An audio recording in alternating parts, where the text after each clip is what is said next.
আজ রবিবার, তাই সকালটাও একটু ধীরে শুরু হলো। তাছাড়া রবিবার মানেই আমার কাছে একটু ধীরে শুরু হওয়া সকাল। অন্য দিনের মতন তাড়াহুড়ো নেই, অ্যালার্মের সঙ্গে যুদ্ধ নেই। ঘুম থেকে উঠেই আগে টুকিটাকি কিছু কাজ সেরে নিলাম, যেমন ঘর মোছা, কাপড় কাচা, পুজো দেওয়া, এইসব করে বসিয়ে নিলাম 1 কাপ চা। আজকে না তেমন কোনো তাড়াহুড়ো নেই, মানে বাজার করার নেই, রান্নারও আমার চাপ নেই। ঘড়ির কাঁটায় এখন সকাল 9:30।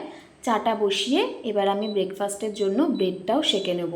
চাটা ইন্ডাকশানে বসিয়ে দিয়েছি, আর এখানে আমি ব্রেডটা বসিয়ে দিলাম। আর এখন তো আমাদের হাউসওয়াইফদের অভ্যাস হয়েই গেছে, গরম টরম আর লাগে না, হাত দিয়েই আমরা রুটি, ব্রেড এগুলো সব উল্টে নিতে পারি। আজ ইচ্ছে হলো 1 কাপ দুধ চা খেতে, তাই জন্য আজ দুধ চাই বসিয়ে দিলাম।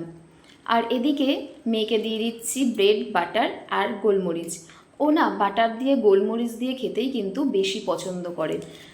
4 পিস ব্রেডের জন্য আজকে আর টোস্টারটা নামাইনি, একেবারে তাওয়াতেই ব্রেডটা সেঁকে নিয়েছি। আর তো বোঝাই যাচ্ছে কতটা ক্রিস্পি হয়েছে। আজকে না আমার রান্নার কোনো ঝামেলা নেই, কেন কি বাজার তো ঘরে সবই আছে।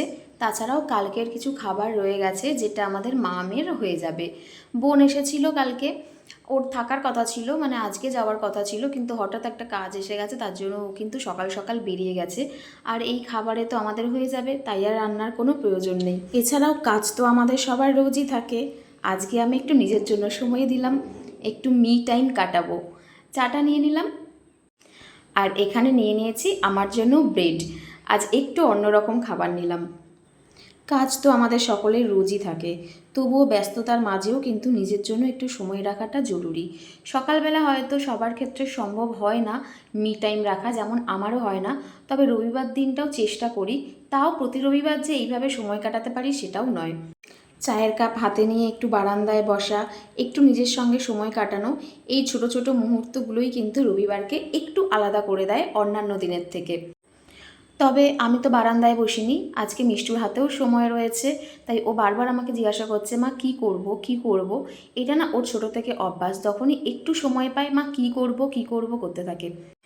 তাই দুজনে মিলে একটু গল্প করতে বসেছি। শুধু যে গল্প হচ্ছে তা না, মাঝে মাঝে ও আমাকে কিছু বকাবকি করছে, মাঝে মাঝে আমি ওকে বকাবকি করছি, তারপরে চলছে মজা। এইভাবেই কিন্তু সকালটা আজকে আমাদের শুরু হলো। আসলে ওকে আমি দিয়েছিলাম ব্রেডের সঙ্গে একটু আনারস। তো ও কী করেছে, যেহেতু আনারসটা খুব একটা পছন্দ করে না, তাই খালি পেটেই আগে আনারসটাকে খেয়ে নিয়েছে, তারপরে ব্রেডটা খাচ্ছে। তো সেইটা নিয়ে ওকে বলছিলাম, ওর যেটা পছন্দ হবে না সেটা ওরকম আগে খেয়ে নেবে।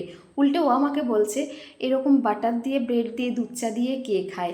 আগামী সপ্তাহের ব্যস্ততার আগে এই শান্ত সময়টাই ভীষণ ভালো লাগে, আর এই সময়টাই কিন্তু মনকে একেবারে হালকা করে দেয়। রান্না হয়েছে সেগুলো আগে দেখাই একটুখানি।